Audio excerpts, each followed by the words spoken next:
Shalom, welcome to the Jewish Task Force, J.T.F. I'm Chaim Ben Pesach. On this week's program, we're going to be talking about how even Mike Huckabee, the evangelical Christian who was always so pro-Israel, is turning on Israel. We can't trust human beings. We can't trust allies, quote unquote, outside of Israel. We've got to do what the Torah says. And we're going to explain what happened with Huckabee now. He's turning on Israel. He did three things that were anti-Israel recently. And it's something that should be shocking to people who have followed Huckabee's career because he was genuinely very pro-Israel once. And we're going to be discussing how Zohar Mamdani is not just a phenomenon in New York. In Minneapolis, we have another Zoran Mamdani, another Black Muslim anti-Semite socialist with the same platform as Mamdani, running for mayor of Minneapolis. And his opponent is a self-hating Jew. His opponent is the current mayor of Minneapolis, a self-hating Jew. And we're going to discuss what a nightmare that is and what that says about the future of Jews in the United States. But before we get to all of that, this program is dedicated to Refuah Shlema, complete recovery for Shlomo ben Sarah, Ruth bat Sarah, Dorit bat Sarah, Reuven ben Shoshana, David ben Edna, Ashedina bat Violet, and Batsheva bat Malka, and to Ilui Neshamot, elevating of the souls for David ben Avraham, Sharon Mitman, Malka bat Meir, Allegra bat Shlomo, Daniel Nankin, Victor Chazdai, Pesach Zeb ben Dov, Lunita Adler, Shifra Hoffman, Reuven Hoffman, Barry Hoffman, Harab Mir Kahana, Rab Binyamin Kahana, Tzipora Fegi bat Liba, Yosef ben Meir, Robert Mitman, Dennis Shore, Helen Friedman, Charles Zolat, Yair Lavine, and Rachel D. Well, let's start off with Mike Huckabee. Now, in 2008, when Mike Huckabee first ran for president, actually 2007, he declared his candidacy, and the Iowa caucuses that year were in December of 2007, but the election was in 2008. And Huckabee declared his candidacy for the Republican nomination for president. He didn't win the nomination, but he did win in Iowa, and he came in second place in South Carolina, so he was a pretty serious candidate, but he didn't win. At that time, I created an organization called Jews for Huckabee, and I did videos, and I spoke for Huckabee, and I was trying to help Huckabee get elected, because Huckabee, who was the former governor of Arkansas, was an evangelical Christian who said that Israel shouldn't give up any of her land, that Judea, Samaria, Gaza, Jerusalem, all the land that Israel liberates should remain in the hands of Israel because God gave that land to the Jewish people and because of what it says in the Bible. And so we immediately, when we heard that, of course, we decided we're going to support Huckabee for president. Now, there were aspects of his candidacy that were troubling, not involving Israel, involving other issues, because, you know, if he's wishy-washy and liberal on other issues, which he was on some other issues, that can be an indication that whatever he says about Israel can change in the future. So we had warning signs of that, but still we went with him because he was saying there's no Palestinian people and Israel has to keep all of her land and Israel shouldn't give up anything. And he supports all of the Jewish settlers in Judea and Samaria. He said all the right things and stood for all the right things. Now Huckabee is the U.S. ambassador to Israel, and he has really turned around. There was an incident of a Muslim Nazi terrorist in Judea and Samaria who was throwing rocks at Jews and threatening Jews. And he was a U.S. citizen, but he was an Arab Muslim Nazi who became a U.S. citizen, or who was born here. I don't even remember if he was born here or the parents immigrated, but he came from the Middle East and he was a Muslim Nazi. He became a U.S. citizen, unfortunately. And this Muslim Nazi went there to join his fellow Muslim Nazis in throwing stones at Jews and in shouting "Itbach al Yehud," which means slaughter the Jew, and all of the other Nazi slogans that they have. and was fully involved in terrorism against Jews. Now, he was killed in Judea and Samaria. They don't know who killed him. If they knew, Huckabee right away accused the Hilltop youth Jews, right away accused them and said there must be, he implied that at least, and said that there must be a complete investigation. This is murder. First of all, it's not murder. Okay, if Jews killed him, and I don't know if Jews killed him, Arabs kill each other all the time, so I don't know if Jews killed him, but if Jews did kill him, it was in self-defense, because this was a terrorist who supported terrorism, who was involved in rock throwing and other violent acts against Jews. And if Jews defend themselves against someone trying to murder them, that's not murder. That's called self-defense. Now, even the left-wing Israeli prosecutor's office, the Israeli prosecutor's office, which is called in Hebrew Hapraklitut, is so radical left that, I mean, they only prosecute right-wing Jews and on trumped-up charges, and they look for any excuse to arrest Hilltop youth or to arrest right-wing Jews. Even they found in their investigation that there's no evidence here that this was done by a Jew or was done by Hilltop youth. There's just no evidence of that. And the Israeli police, who are no friends of the Hilltop youth, and the Israeli army. Now, the average Israeli soldier is a hero, but the Israeli generals and the people at the top are traitors.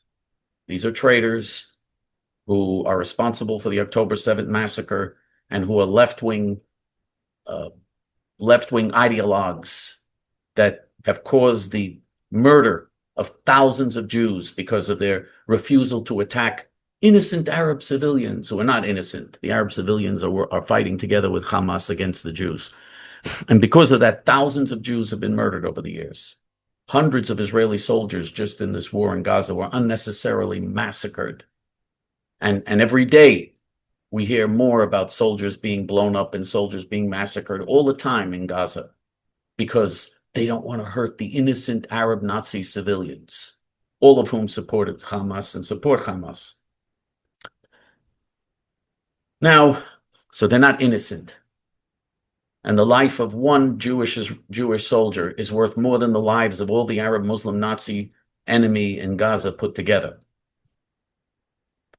But the traitor leaders of the Israeli army don't see it that way, and the Israeli politicians that rule over Israel don't see it that way. They're on their hands and knees before the whole world, constantly trying to find favor with the world. It doesn't work. The world is against them anyway. But anyway, even the Israeli police, the Israeli army, the prosecutor's office, when this Arab Muslim Nazi terrorist was killed, they found nothing to indicate that there's any reason to believe that this, first of all, that it was done by a Jew, and then secondly, whoever it was done by, that this wasn't an act of self-defense, even if it was done by a Jew, and there is no evidence that it was done by a Jew. But Mike Huckabee right away accused the Jews of committing murder. Right away said, we have to investigate, this is murder, and demanded an investigation and took the side of the Arab Muslim Nazis who accuse the Jews of, no matter what happens, they accuse the Jews, and they make up stories. They claim now that the Israeli soldiers are slaughtering dozens and dozens of Arabs every day who are just trying to get food, and they just slaughter them while they're trying to get food. It just lies, complete lies, and the media automatically takes their side. And in this case, Mike Huckabee took the side of the Arab Muslim Nazis, who always engage in taqiyya. Taqiyya is deception. That's what Muhammad ordered the Arabs to engage in the Quran. He commanded them to engage in taqiyya, in deception, when dealing with the non-Muslim infidels, to lie. It's a commandment in Islam to lie when you're speaking to the non-Muslim infidels. And so he issued a statement as the U.S. ambassador demanding an investigation, demanding action against the murderers, quote unquote, of this Arab Muslim Nazi terrorist who happened to be a U.S. citizen. By the way, that's even worse if he's a U.S. citizen and he's engaging in terrorism. makes him even more dangerous and even worse. But Huckabee took the side of the Arabs. Then there was the bombing of a church, a so-called church, in Taipei. Taipei is a hotbed of Arab Muslim Nazi terrorism, the worst type of Jew hatred and America hatred and hatred of non-Muslim infidels. They have one last so-called church there, which is not really a church. It's controlled by the Muslim terrorists who use it for their political and propaganda purposes. And the Muslim Nazi terrorists burned the church down. I think it was the Muslim Nazi terrorists who burned the church. Of course, I wasn't there. I didn't see who burned it. But in most cases, the Muslim Nazi terrorists burn churches, murder the Christians, rape Christian women. That's why Bethlehem, which was a Christian city, is now 97% Muslim. The Muslims were raping all the Jewish, all the Christian girls and all the Christian women there and murdering the Christians there until the Christians fled. Now 3% of the town is not Muslim. 97% Muslim now. It was an almost all Muslim town. Now it's almost all. It was an almost all Christian town. Now it's almost all Muslim. The Christians fled for their lives from these barbarians. But they still have 3% who call themselves Christians, and the 3% who call themselves Christians are just props. They use them for propaganda purposes. They have a so-called church there, and it's all controlled by the Fatah, Tanzim, PLO terrorists. All of it. They get their salaries from the terrorists. They get their marching orders from the terrorists. The terrorists are the ones who appoint their so-called priest. All controlled puppets of the terrorists. And this church, so-called in Taipei, they're Christians like I'm an Ayatollah. They're Christians like I'm a Muslim Ayatollah. Anyway, this so-called church in Taipei was firebombed, and right away, the head of the church, again, who's on the payroll of the terrorists, controlled by the terrorists, a puppet of the terrorists. If he dared say anything the terrorists don't like, they put a bullet in his head in 2 seconds, and they'd massacre him and his family. The head of the church went to Huckabee, and Huckabee right away said it's an act of terrorism. And he basically accused the Jews, again, of committing an act of terrorism, taking the Arab Muslim Taqiyya side of the story against the Jewish side of the story. In other words, the Jews are saying one thing, the Arab Muslim Nazis saying another thing, and Huckabee believes the Arab Muslim Nazis. That was in Taipei. That's the second incident. So you had the killing of the U.S. citizen who was a Muslim terrorist, and you had the bombing of the so-called church in Taipei. Again, Huckabee accusing the Jews and taking the Muslim Nazi side of the story against the Jews. And then the third incident, you have Christian missionary organizations, Christian evangelical missionary organizations that want to come to Israel to try to steal Jewish souls and convert Jews with lies about what it says, mistranslations and lies about what it says in the Tanakh and the Bible. And they prey on Jews who are ignorant and who have no Jewish tradition or weak spiritually. And they prey on them and bring them into this cult. And these Christian evangelical missionary organizations, they wanted to get into Israel, and they were having bureaucratic problems here and there to get in. So Huckabee went and threatened Israel. He threatened Israel.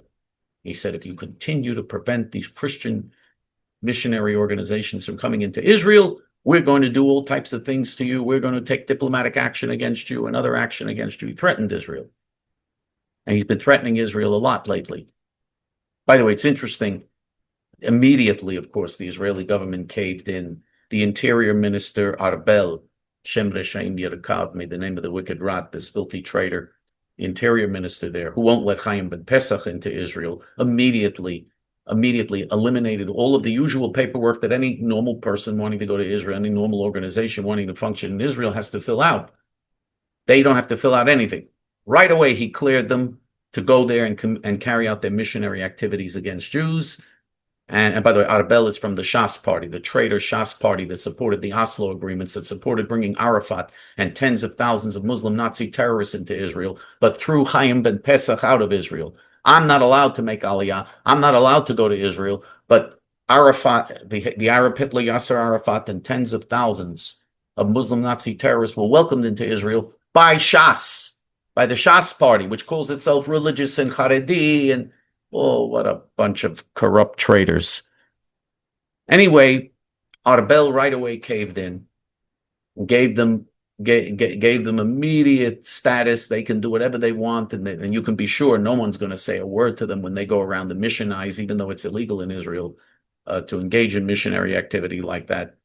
But they are going to be able to go around and do all of this with no problem. No one will dare say anything to them. And Huckabee got them to cave in on this issue. So 3 times already Huckabee has turned on Israel. People have what's called bechira chofshit. Bechira chofshit means free will. So even someone who was righteous, even a righteous Gentile, who might have been righteous and might have been pro-Israel and might have been in favor of the good things, for whatever reason, decides he doesn't like something or something bothers him and he'll turn on Israel. That could happen. That could happen. People have free will. And so you can't trust human beings. You can't, because human beings can turn. We've seen righteous Jews who became evil, and we've seen Jews who were evil who did tshuva and became righteous. You see things like that all the time. People have free will.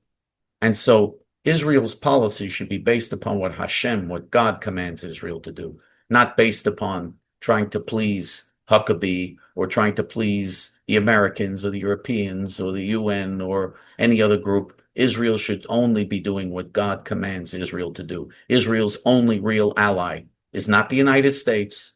The United States has never been loyal to Israel, never. And I could go, on this program I've given examples of where the United States has betrayed Israel over and over again. They're doing it now. By the way, Donald Trump is ordering Israel to stop bombing the terrorists in Syria and stop taking action in Gaza. He also threatening Israel. And United States did much worse things than that. Israel has no allies other than Hashem, than God. God is Israel's ally. And if there are righteous Gentiles in the nations of the world who support Israel, and there are righteous Gentiles, not everybody is Huckabee. Not everybody has turned against Israel. Huckabee was a righteous Gentile, now he's turned. But if there are righteous Gentiles in the world who support Israel honestly and genuinely, and there are, they are Israel's friends, but they are not the rulers of the countries they live in. And they're not anywhere near the majority of the population in the countries they live in. They're a small minority. And so let's understand what we realistically are up against here. Israel is dependent on God. Only God can save Israel. Am levadad yishkonu v'goyim lo yitchashav. Lo, this is a nation that shall dwell alone and not be reckoned among the nations. That means that when Israel is alone and Israel does not depend on the nations, then Israel wins big victories. We've seen this over and over again. 1948, in the War of Independence, the United States threatened Israel not to declare a Jewish state. This is even after the United States diplomatically recognized Israel for political reasons, that diplomatic recognition that didn't do anything to help Israel in the 1948 war. But the United States threatened Israel not to come into being, not to exist. The United States was against creating a Jewish state. And the United States threatened Israel, and there was an embargo, an American embargo on Israel, which lasted for years, for many years after the 1948 war. But despite that, Israel miraculously won that war in one of the most spectacular events in human history, of people outnumbered 100 to 1 coming back to their land 2,000 years later. Where is there a parallel among any other people in any other group in history? Right? Exactly as the Bible and the prophets said would occur. That's exactly what occurred. 1967, the Six-Day War, President Lyndon Johnson, Yimach Shmo B'Zichro, threatens Israel. Don't strike first. Don't let the Arabs attack you. You don't strike first. And the Israelis ignored Johnson. And Johnson also imposed an embargo, an arms embargo on Israel as punishment for what they did in the 1967 war. But Israel in 6 days won the most spectacular victory since the days of the Bible. Since the miracles of the Bible, we haven't seen a victory like this. A nation outnumbered 100-1, winning on 3 different fronts when the whole world is against her, and winning in 6 days, and the country quadrupled in size. Israel was 4 times her original size in only 6 days. Where do you ever see something like this in any other country? Where is there any other parallel in history to these types of miracles? Israel went alone. Israel defied the pressure. Israel did what had to be done. And look at the results. That's what happens when Israel doesn't give in to pressure. When Israel does give in to pressure, like in Gaza, you see that the war drags on and on and on, and hundreds of Jewish soldiers are murdered for no reason. A terrible tragedy. This is what happens when Israel does give in to pressure. It's always bad. So even our best friends like Mike Huckabee, and he was one of our best friends at one time, he was. But even our best friends like Mike Huckabee are no reason for us to ever give in to pressure or ever to surrender to those who demand that Israel do something that is against her best interests. Never. Israel should never do that. Israel is commanded to go alone and follow what Hashem says. It doesn't mean we can't have trade with other countries. It doesn't mean we can't sell weapons to other countries if it's in Israel's interests. And Israel can develop her own weapons industry, but Israel should be independent. No U.S. foreign aid. The so-called foreign aid is bad for Israel. Israel doesn't need it. Israel needs to go independent and build her own arms industry and build up her own economy and refuse to give in to pressure. If that happened, we'd bring the final redemption. Be'ezrat Hashem b'mehera b'yameinu amen ken yehi ratzon. Now, the other story that we want to speak about on the program this week involves American Jews. Because, of course, it's a sin for Jews to live outside of Israel. It is not acceptable and not permissible for Jews to live outside of Israel. All Jews must live in Eretz Yisrael, in the land of Israel. And this is, first of all, it's a commandment. Harambam says it's one of the 613 commandments, one of the Taryag mitzvot. Harambam doesn't include it as one of the 613 mitzvot because he said it's so much a part of the foundation of Judaism, you don't even have to include it. It's understood. It's understood. You don't even have to include it as one of the mitzvot, as one of the commandments. We are required to live in the land of Israel, especially now that we have a Jewish state with Jewish sovereignty, and all you have to do is apply for Aliyah if you're not Chaim ben Pesach. Me, I apply and they don't let me in, but you won't have that problem. You apply for Aliyah, you have a realistic Aliyah plan, you have to have a realistic Aliyah plan. You should learn Hebrew, as much Hebrew as you can. That's the biggest challenge is going to be to learn Hebrew and to have a plan for to get by economically in Israel. Because it's moving to a new place, a new country, you should have a plan for what you want to do to make it successful. So you should have a realistic plan for that, but Jews belong in Israel. They don't belong in America. And we see with Zoran Mamdani in the biggest Jewish city outside of Israel, with over 1 million Jews living in New York City, and you have this vicious anti-Semite about to be elected mayor of New York City, winning the Democrat primary for mayor of New York City.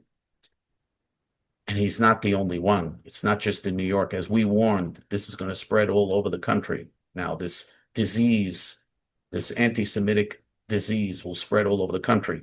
And so in Minneapolis, the Democrat Party has endorsed State Senator Omar Fateh, another Muslim socialist, just like Mamdani, who also supports the destruction of Israel, also supports the Islamic terrorists. Omar Fateh, a Muslim socialist, an extremist in every way, anti-Israel and also anti-American. He was endorsed by the Democrat Party. Now, he still is going to have to run in the November election against the incumbent mayor, who was a self-hating Jew named Jacob Frey. Now, Jacob Frey is an example of why Jews should never, ever support the Jewish candidate. You shouldn't support the Jew. First of all, Jews are not supposed to run for office outside of Israel. We're not even supposed to be living outside of Israel. To run for political office outside of Israel is really a chilul Hashem, a desecration of God's name. We should not be supporting the Jewish candidates for political office. And the Jewish candidates in 99.9% of the cases betray their own people and bend over backwards to screw the Jews. The Jewish politicians screw their fellow Jews. They're not like black politicians who fight for blacks, or Arab or Muslim politicians who fight for the Arabs and Muslims. The Jews betray their fellow Jews, the Jewish politicians. That's just the way it is.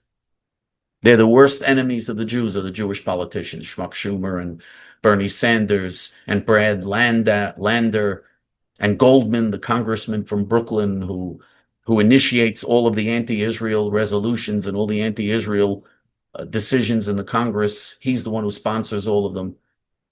I could go on and on. I mean, the worst enemies of the Jews.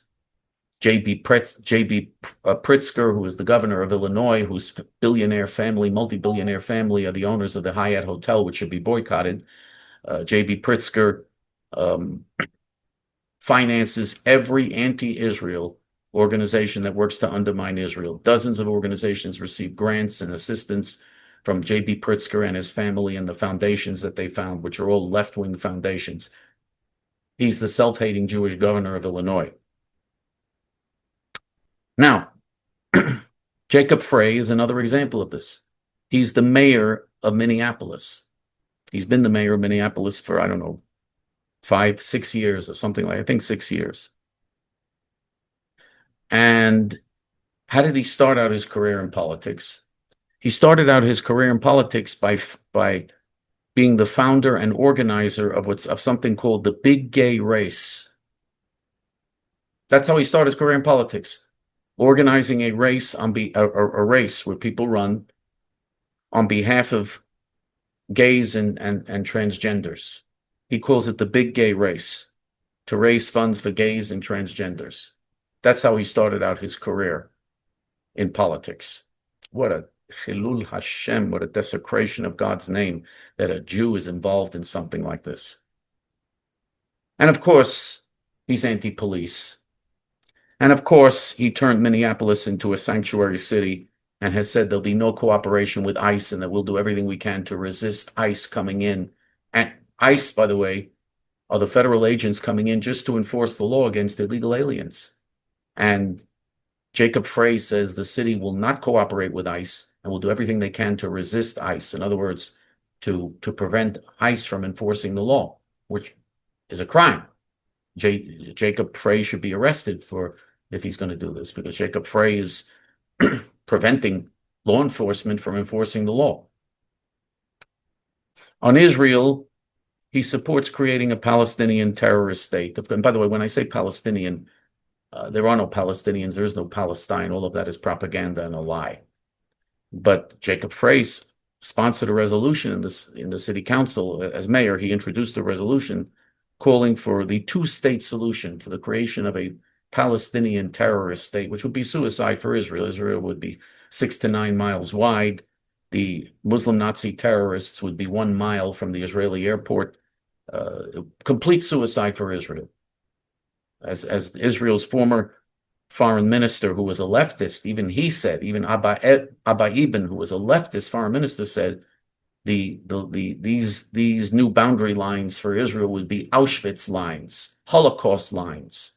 That's what Jacob Frey wants for Israel, Holocaust lines and Auschwitz lines. By the way, Golda Meir, who was also a left-wing prime minister, another socialist prime minister, even she said that any Jew who supports returning to such boundaries for Israel, demanding that Israel return to such borders, would have to be a traitor. Boged, she said. Boged in Hebrew is traitor. And Jacob Frey supports all of this. He wants Israel to create a so-called Palestinian terrorist state. He supports all of these insane things. As mayor, if you recall, we had the riots in Minneapolis under Frey, and he let the whole city burn and that's how Black Lives Matter really was created there because a black with a long criminal history, a black drug dealer with a long criminal history, was supposedly mistreated by the police. A story which I think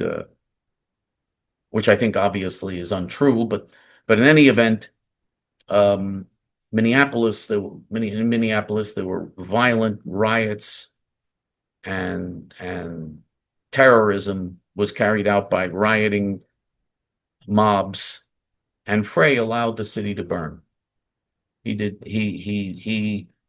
had a very, very kid glove policy toward the rioters. Just to give you an illustration of what he's like, Jacob Frey. The 3rd police precinct in Minneapolis in those riots was burned to the ground. They burned the whole police precinct to the ground.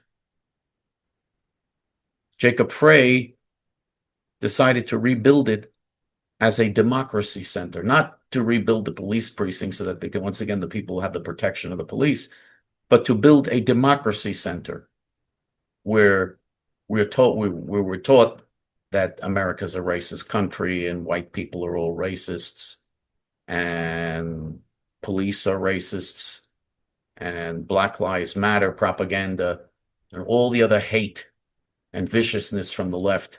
This is what Jacob Frey built for the people of Minneapolis. He's the mayor of Minneapolis. Now I ask you, what is worse? A Muslim Nazi terrorist socialist running for mayor of Minneapolis, which is of course very bad, or a self-hating Jew that does all this harm being mayor of Minneapolis? You want to know something? First of all, I'm not going to pick either one of them. If I were in Minneapolis, I would. By the way, Minneapolis is the biggest city in Minnesota, and it's one of the largest cities in the Midwest and in the United States. It's a very influential city. A lot of important political leaders in this country came from Minneapolis, including Hubert Humphrey, who was the vice president of the United States and was almost elected president. Walter Mondale, Walter Mondale comes from that part of the country.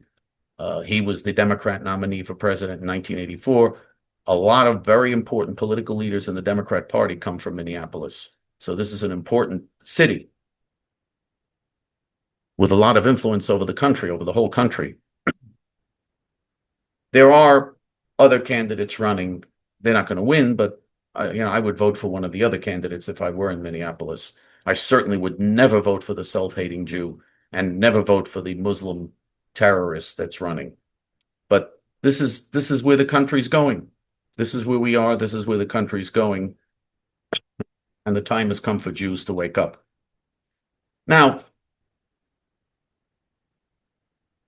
after all of this, you might say, well, that's a lot of bad news, Chaim. Sounds very negative. Well, we got to tell you the truth. We can't lie. But there is some good news, too. Once again, from the Hilltop Youth. The Hilltop Youth are the one group that are winning their battle against the Arab Muslim Nazis in the Middle East. Tens of thousands of Arab Muslim Nazis are leaving Judea and Samaria because of the Hilltop Youth. And we need to support them. They are the true heroes of our generation. They're the Jews that provide us with hope in our generation. And if you love Israel, if you care about Israel, then you know that creating a Palestinian terrorist state in Judea and Samaria would be suicide for Israel. And the only hope for avoiding that, because the pressure to do that is going to be immense in another 3 years after the next presidential election, immense pressure, and maybe even before then. It is absolutely urgent that we move as many Jews as possible to those hilltops to block creating a Palestinian terrorist state. The more Jews that are there, the more difficult it is to create a Palestinian terrorist state. The more Jews that are there, the stronger the Jewish presence there, the weaker the Arab Muslim presence is, and the better our chances of saving Israel from this catastrophe. Only through the Hilltop Youth. They're the only ones doing this. They're the only ones worthy of our support when it comes to fighting for the land of Israel. Here's how you support the heroic Hilltop Youth. J.T.F. is the only organization outside of Israel that sends its money to the Hilltop Youth. We send our entire budget, 100% of our budget, to the Hilltop Youth. We're the only organization outside of Israel that does that. They do have fundraising, and they raise money in Israel. They have a fundraising apparatus, and Israeli Jews who are patriots or religious, good Jews in Israel give them money. So they have a fundraising apparatus there, but it's still not enough. Outside of Israel, we're the only organization that helps them. And believe me, our contributions to them are a major part of their budget. Here's how you can become part of this effort. Every contribution counts. Every donation makes a difference. You can make a difference. Why wouldn't you want to make a difference now? Why wouldn't you want to do something good in one place where good things are happening? If you want to help online, you go to our Hebrew main page, hayamin.org. And on hayamin.org, you click on the donate button in English. There's a big donate button in English on top. Click on it. In several minutes, you can easily and conveniently donate. You can make recurring monthly donations, or you can make one-time donations, or you can make both. That's online at hayamin.org. If you don't want to do it online, if you want to do it through the regular mail, you just make checks and money orders out to J.T.F. and you send it to J.T.F. P.O. Box 650327, Fresh Meadows, New York 11365. And of course, you should leave J.T.F. in your will, the Jewish Task Force, J.T.F., with an address so that they'll know how to get in touch with us in your will. Leave J.T.F. in your will and leave this world a better place. In the end, the good guys are going to win. People like Jacob Frey and Omar Fateh, the Muslim terrorist, and Zohar Mamdani, and even people who turn on Israel in the end, like Mike Huckabee. They're not going to be part of the final. They're not going to be part of the final salvation, the final Geulah, the final redemption of humanity. Anyone who turns on Israel won't be part of it. The good people are going to win. The people that care and the people that are willing to act in order to make a difference. Action speaks louder than words. The people J.T.F. supports act, do something about it. And you should be doing something about it. You've got to do something about it actively. Do something to help the Hilltop youth. That's what we really want. Help the Hilltop youth. Help the heroic Hilltop youth. Help us make a difference so that we can win a victory for the Jewish people and that we can do Kiddush Hashem, sanctify God's name. Because if we win in that battle, that's the beginning toward the final redemption. For J.T.F. until next week, this is Chaim Ben Pesach. Shalom.